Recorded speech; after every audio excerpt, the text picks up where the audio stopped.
Israel और Iran ये दोनों ही देशों के बीच एक जमाने में बहुत ही अच्छी दोस्ती हुआ करती थी। दोनों ही देश अपनी टेक्नोलॉजीज और एग्रीकल्चर कॉरपोरेशन और ट्रेडिशनल ट्रेड्स एक दूसरे के साथ शेयर करा करते थे और यहाँ तक कि ये अपने मिलिट्रीज कॉरपोरेशन में वेपन्स और हथियार भी एक दूसरे के साथ शेयर किया करते थे। पर 1989 के इस्लामिक रिवॉल्यूशन के बाद सब कुछ चेंज हो गया। 1989 के बाद ये दोनों ही देश एक दूसरे के बहुत बड़े दुश्मन बन गए और आज 2025 में इनकी लड़ाई फिर से शुरू हो गई। तो चलिए जानते हैं कि ये दोनों देशों के बीच लड़ाई कैसे शुरू हुई। इस लड़ाई की शुरुआत होती है जब ईरान सीक्रेटली तरीके से न्यूक्लियर बॉम्ब का प्रोजेक्ट बना रहा था और सिर्फ 15 दिनों में ये प्रोजेक्ट पूरा कंप्लीट होने वाला था। फिर ये बात इजराइल को पता चली और इजराइल को लगा कि अगर ईरान का ये न्यूक्लियर प्रोजेक्ट तैयार हो गया तो ईरान हमास और हिजबुल्लाह जैसे टेररिस्ट ग्रुप्स के जरिए इजराइल पर हमला करवा सकता है। फिर इजराइल ने अमेरिका का सपोर्ट लेकर ईरान को इस प्रोजेक्ट को बंद करने के लिए कहा, पर ईरान ने इस प्रोजेक्ट को बंद करने से मना कर दिया। फिर इजराइल और ईरान के बीच 15 जून 2025 को इस समझौते के लिए एक मीटिंग होने वाला था। पर इस मीटिंग के शुरू होने से पहले ही इजराइल ने ईरान के न्यूक्लियर सेंटर्स पर एयर स्ट्राइक से हमला कर दिया।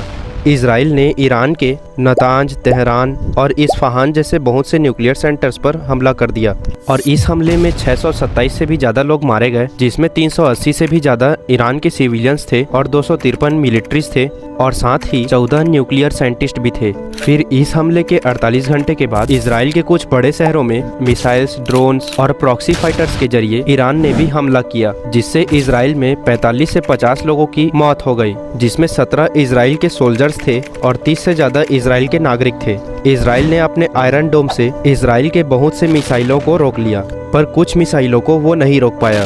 इस लड़ाई में दोनों ही देशों को बहुत से नुकसान हुए। इस लड़ाई में इजराइल को अमेरिका, यूके और फ्रांस और जर्मनी और भी बहुत से देश इस लड़ाई में सपोर्ट कर रहे हैं और ईरान को इस वॉर में रसिया, चाइना, पाकिस्तान, इराक और हिजबुल्लाह जैसे बहुत से देश भी सपोर्ट कर रहे हैं। यहाँ अमेरिका ने इस वॉर में डायरेक्टली पार्टिसिपेट नहीं किया है, लेकिन ये इजराइल को सीक्रेटली तरीके से वेपन्स और हथियार दे रहा है। अमेरिका ने इस वॉर में क्यों पार्टिसिपेट नहीं किया, इसके पीछे भी बहुत से कारण हैं। अगर इस टॉपिक पर भी आप फुल वीडियो चाहते हैं तो कमेंट सेक्शन में यस लिखिएगा। और वहीं दूसरी तरफ रसिया और चाइना ओपनली ईरान को सपोर्ट कर रहे हैं और ये लड़ाई पूरे 12 दिनों तक चली। फिर अमेरिका के प्रेसिडेंट डोनाल्ड ट्रंप और कतार के किंग शेख तमीम ने ईरान और इजराइल को इस लड़ाई को रोकने के लिए यानी सीज फायर के समझौते के लिए कहा।